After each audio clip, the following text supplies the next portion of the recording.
At the White House, spokesman Raj Shah was peppered with questions about the Stormy Daniels story and her alleged affair with Donald Trump nearly 12 years ago.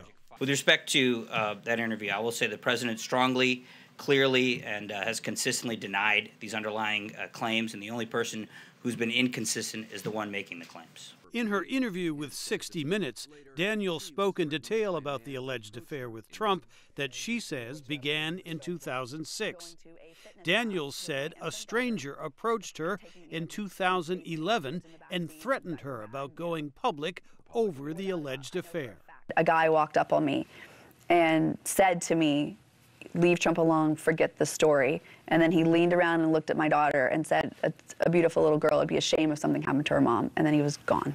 Daniels' attorney, Michael Avenatti, told ABC that more information will be forthcoming. There's going to be a lot of evidence that's going to come to light in the coming weeks and months, and we're confident that when all of the facts are laid bare for the American people, they are going to learn exactly what happened here. In a Monday tweet, President Trump made a reference to fake news, but no specific mention of the interview. Trump friend Christopher Ruddy spoke with the president over the weekend.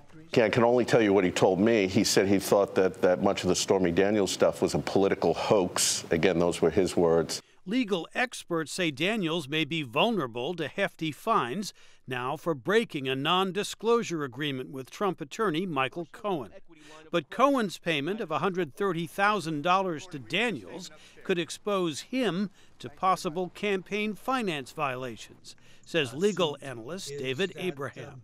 The payoff for the silence came through, potentially at least, what was the campaign committee and would constitute an unreported financial expenditure by the committee.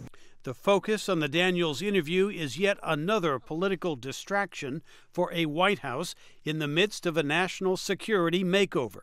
John Bolton is replacing H.R. McMaster as National Security Advisor, and Mike Pompeo is slated to take the place of Secretary of State Rex Tillerson, who was fired by President Trump.